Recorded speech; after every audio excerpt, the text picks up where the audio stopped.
Guys, and welcome back to the channel. And this is, yes, Lisa, you said you weren't going to do any more weekly reviews. This is going to be a really fast weekly watches because I'm not going to, I think I'm maybe going to do 2 individual reviews for this week, but I wanted to cover the other ones I've watched very quickly. I won't waffle for ages.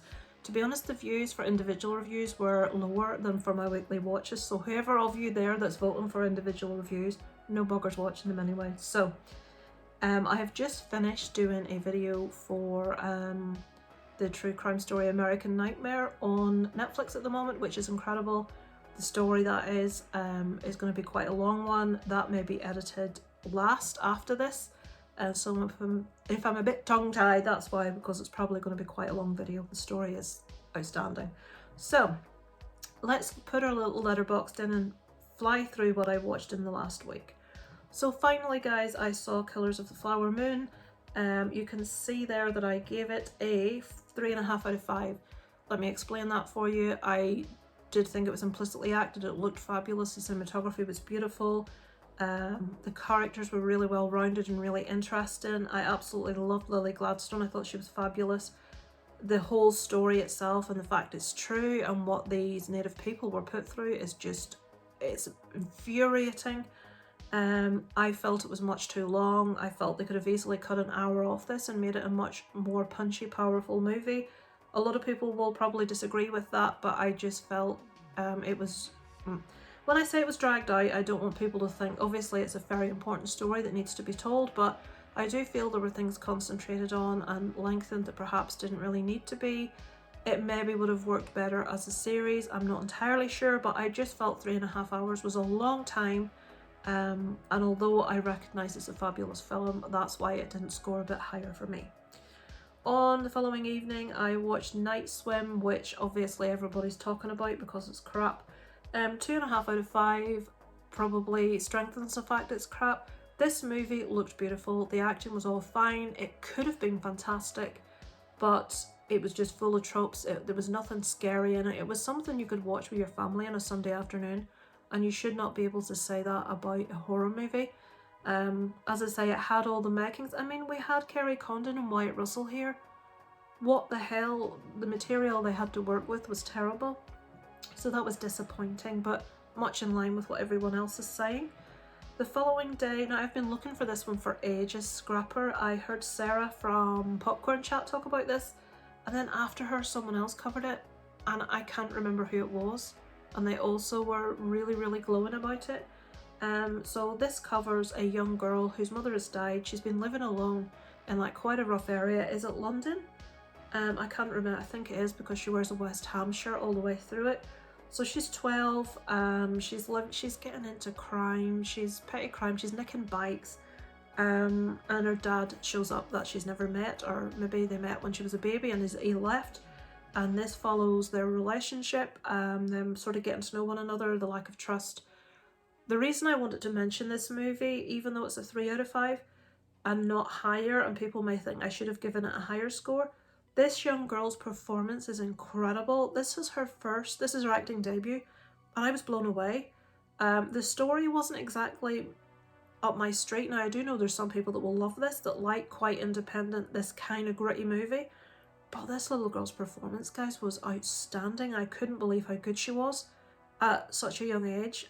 So I gave it a 3 out of 5. The story wasn't everything for me, but her character, my goodness, well worth awards for that performance. Next, now this is one I was recommended. It's called 9 Queens. It's Spanish. I think there is an American version of this, which I haven't seen. I gave this a 2.5. Nueve Reinas, is that?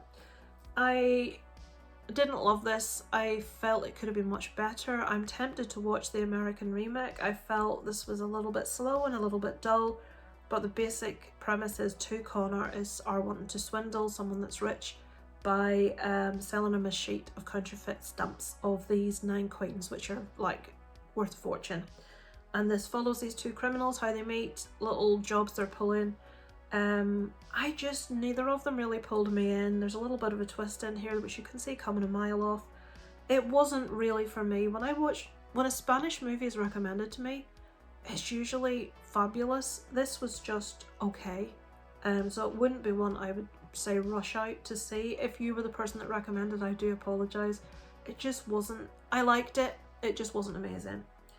The last three, I actually enjoyed all three of these. Black Bags is streaming at the moment on Amazon Prime.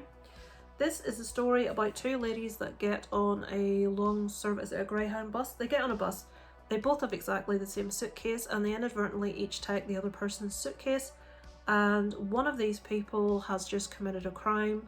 Something is in that suitcase which the other person is really not going to want to find, and the first girl's obviously trying to hide this. And we just find out about these two girls' lives, what one of them has done, how this implicates the second one. This is really interesting, really good performances. Laura Vandervoort and Olesa Ruin. Why can people not have easy to pronounce names?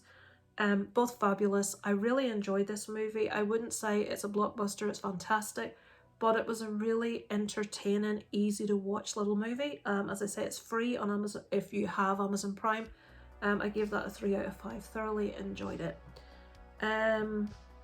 Second to last is one that was brought to my attention by Spooky Astronauts channel called Trunk Locked In. This is German.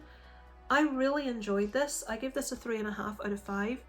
I do feel it won't be everyone's cup of tea, but to read it, Malina wakes up disoriented in the trunk of a speeding car and discovers to her horror that she is missing more than her memory.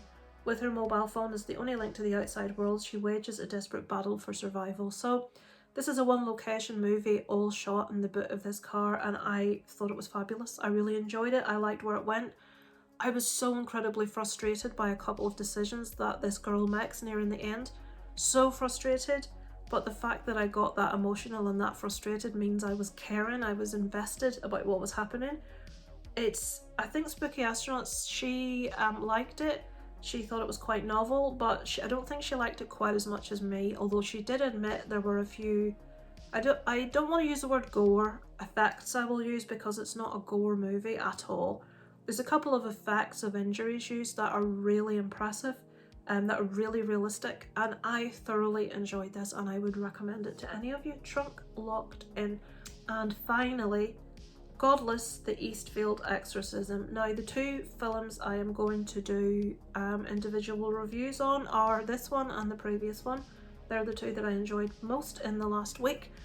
This one is one I was brought to attention by Aaron from Screen Stars, and it follows a woman that her husband is convinced she is possessed, and he brings together the congregation at their local church to try to help her. This is based on a true story, somewhat like The Exorcism of Emily Rose is also based on a true story, and unknown to a lot of people, The Exorcist is actually based on a true story which was about a boy rather than a girl. This movie is so fabulously acted, on such a low budget. It's not what it appears. I am going to give a tiny spoiler when I give the actual review that I won't give here. If it sounds like something that you're interested in, it's got a lot about religion, about exorcisms, about mental health, but the acting in this is what wins this one through. It's a low budget movie, but so well acted. I gave this one a 3.5 out of 5. Thoroughly enjoyed it. I don't want to waffle anymore, guys. I've talked not that long about what I've watched this week. Thanks for watching, guys. If you're interested in hearing a little bit more about the last two movies, I shall be doing individual reviews. Thank you so much for watching. Over and out from Lisa Loves.